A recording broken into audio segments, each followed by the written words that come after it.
with me, sweet boy, please! Don't take him! Mother! No! Bring him back!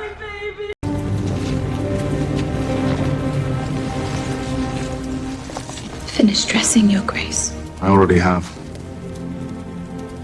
Cry for justice as though it were a blade to be swung. But I too know the weight of children laid upon a heart. I appeal to the mothers among you. Would you have them watch their mother die as you now... Before you hear a single clang of iron or see a single scream, imagine being told there is a machine that will make your own body betray you. Imagine hearing the mechanics of your doom explained, step by slow step, until every thought you have is filled with what is coming next. Imagine waiting for a pain that may not even come as you flail inside a box that makes you believe your mind is already dying. That was the terror men and women called justice once visited on the condemned. They called it the Iron Maiden, a name that has become shorthand for medieval cruelty. But the real horror of what historians, inquisitors, and torturers did with that idea goes far beyond a single rusty sarcophagus. The true instrument of devastation was less a tool of broken bones than a machine of broken minds, a theater of death. A psychological engine that could make the strongest plead for a quick end simply to escape the waiting. In a Nuremberg dungeon in 1515, a woman named Margrete, a name that appears in several scattered contemporary notes, was brought into a stone chamber with torches spitting molten light against damp walls. She had already sworn she would prefer fire to this. She was screaming as they led her in. They tightened the straps. They showed her the face of the metal coffin, its exterior carved into a grotesque mask. They left her only enough air to breathe and the echo of distant cries to haunt her. 6 hours later, according to a marginal entry in a jailer's log and copies of a confessional the inquisitors preserved, Margrete was begging to die. What they used on her wasn't simply metal and will. It was method. The iron box, whether spiked or smooth inside, was only the stage. The performance was the instrument. The executioner opened the door and, before closing it, spoke with patient cruelty. He described every detail. How each breath would press the spikes an inch deeper, how the joints would cramp, how thirst would claw at the throat, how time stretched into a blade that cut not skin but memory. He framed confession as mercy. He told the prisoner that if she named the men and women she had consorted with the devil, if she gave the names the court needed, the pain would end. He promised an answer identical to a bargain. This was a technique of anticipation, of dread made tangible. It worked again and again. Not because metal punctured lungs faster than words, but because the human mind is exquisitely vulnerable to the suspense of unknown harm. The body can be pushed to a limit. The mind, when fed visions of future horrors, can unmake itself in hours. Listen closely to what the interrogators taught themselves. Physical violence had limitations.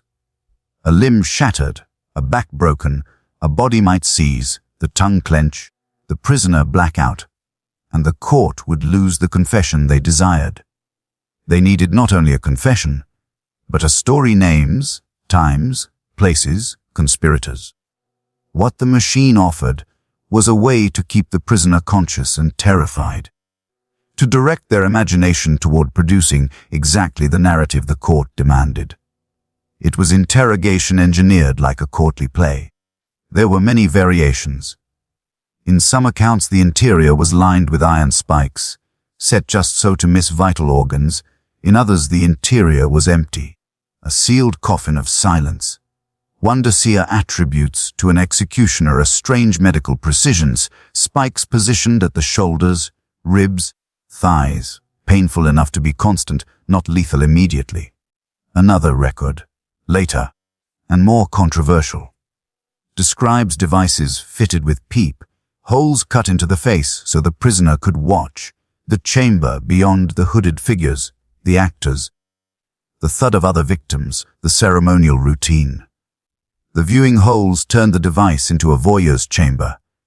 You could see suffering, but you could not stop it. You could hear the screams and know they were your future. From a psychological point of view, that half-light was a masterstroke. Complete sensory deprivation can break a person, yes, but when the senses are teased and denied in precise measure, it produces a different fracture. Seeing a tormentor prepare tools while being unable to move or to warn others is a slow corrosion of agency. The eyes witness what the hands cannot stop. The mind, hungry for cause and cure, begins to invent narratives to make sense of the horror guilty acts, conspiracies, demons. Confession becomes not a truthful accounting, but a survival strategy. Some ecclesiastical records, sanitized and reverent in tone, depict a mercy version, a metal chamber without spikes, where solitary confinement and sensory deprivation were used to induce repentance.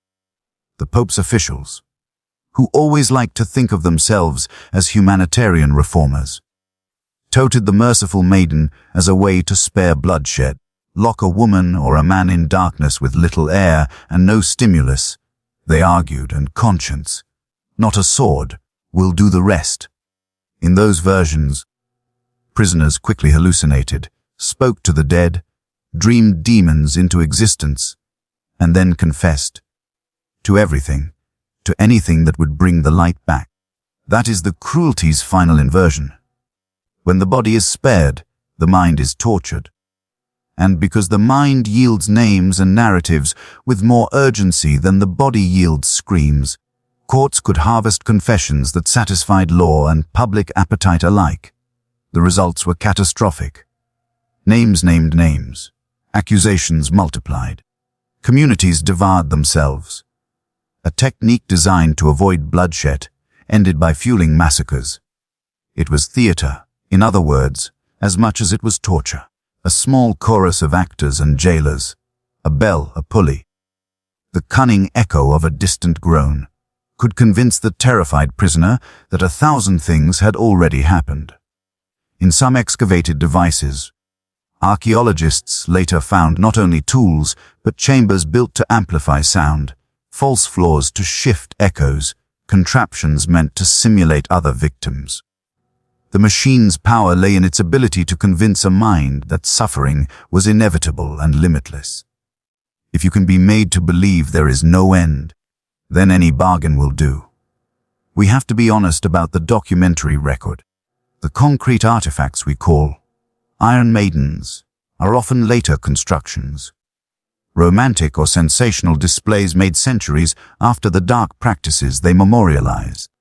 Many museum examples are 19th century creations meant to shock a modern public thirsty for macabre spectacle. Yet contemporaneous written accounts, inquisitorial diaries, and court records, patchy and politically charged, do record techniques that read like a manual of psychological warfare. Whether all details we now retell were used exactly as described, the pattern is unmistakable.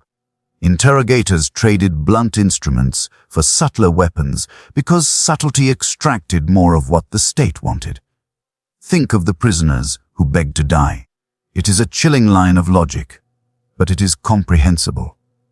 If your mind convulses with images of endless darkness, of sinking hypoxia, of the slow migration of metal into your chest, the promise of a quick death becomes a compassionate contract. Better to end the waiting than to survive and be hollow.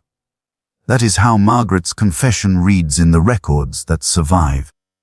A woman who entered screaming and left begging.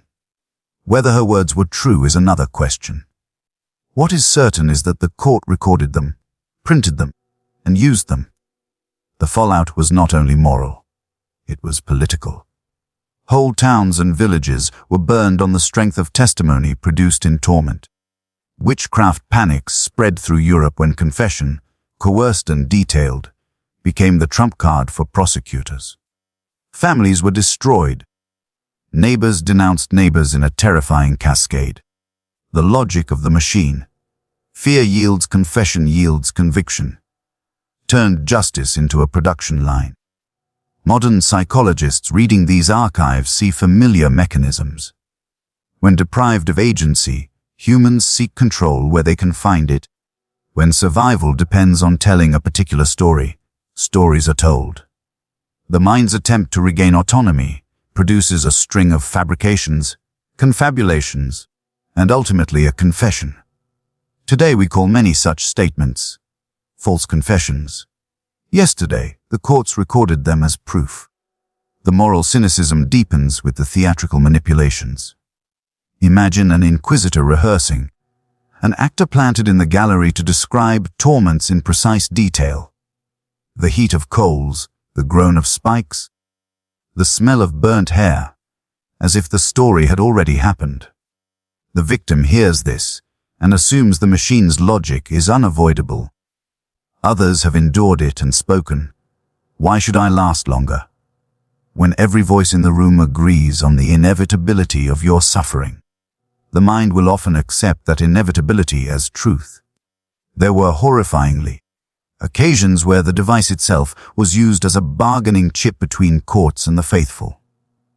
The Maiden of Mercy, a sealed, silent box, was, in some regions, preferable because it left no broken bones, no corpse to bury. The church could absolve the torturer in public and call the confession divine. It is a perverse calculus legal efficacy weighed against human wreckage. A confession without blood is presented as a triumph of rectitude. The cost is a society's collapse into fear. We must also reckon with the cultural theater around these instruments. As the centuries passed, the Iron Maiden accrued mythic detail. Pamphlets circulated with lurid engravings. Playwrights and preachers used its image to warn or to titillate. Museums later displayed metal coffins like reliquaries of cruelty.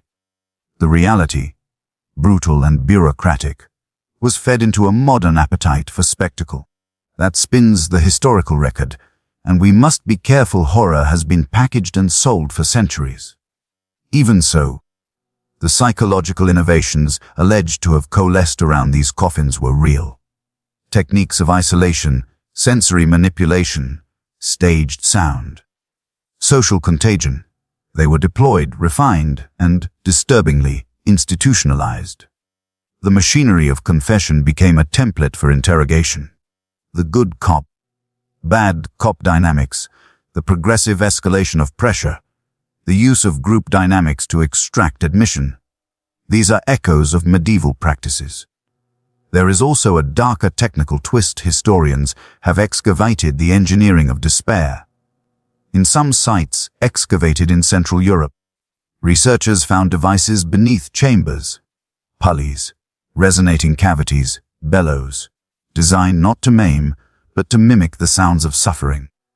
A lock could be made to moan. A hidden bell could sound like a dying cough. Prisoners were exposed to a sonic fiction, the convincing auditory sensation that others were suffering within. The mind, when told that others have already collapsed, is more likely to preempt the same fate. That is how the machine became not only an implement, but an ideaed a rumor made steel. If you carry this into the modern era, the consequences are unnerving. Confessions extracted under psychological duress do not simply convict the guilty and free the innocent. They shape narratives that justify violence. They create histories of villainy that are often fiction. Witch hunts and inquisitions found fuel in the flames of forced testimony. Centuries later, legal systems are still haunted by the problem of coerced statements, by the fact that when a person's survival is tied to a story, the story will be crafted accordingly. There is a final irony in all of this. Some of those who invented these techniques thought themselves humane. They prized the economy of suffering. Fewer broken bodies, fewer spectacles of blood, more controlled narratives. They rationalized their methods as an improvement, a sign of civilization, less cruelty to the limb, more efficiency of the will. But efficiency in extracting confession is not the same as justice. Any system that turns human terror into a means to an end is corrupt at its heart. So ask yourself the question prosecutors, judges, and theologians once ask, what is the point of a confession? Is it an admission of guilt, or is it a cessation of suffering? If the latter, how can a society trust the stories it builds on such fragile testimony? The metaphor of the Iron Maiden lingers because it captures a truth about power. The most efficient instruments are not always the most visible. A closed door and a whispered promise can be more destructive than a blade. The medieval inquisitors understood this. They learned to weaponize expectation, and in doing so they taught generations how to turn human minds into factories of accusation. Margaret's name may be recorded in a scratch of ink, her confession in a ledger, her fate a footnote. But the method that unmade her mind, the careful description of doom, the staged sounds, the sealed silence, is the true scandal. It tells us how easily narratives of guilt are manufactured when human beings are stripped of choice. We are not immune. Modern systems still wrestle with coerced admissions, with the subtle pressures that make people say what others want to hear. The Iron Maiden has become a metaphor for those hidden pressures, the boxes we put human beings into, and then call the stories that come out of them justice. If there is a lesson in all this, it is simple and terrible. Never mistake confession for truth when the cost of silence is unbearable. When someone tells you a story under duress, listen to how the story was extracted. The details of method matter. The shape of coercion matters.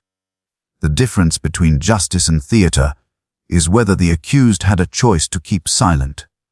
And if history has taught us anything, it is that the machinery of fear can be built not out of iron alone, but out of voice, echo, performance, and the quiet, precise cruelty of those who learned that the mind can be broken without a single drop of blood.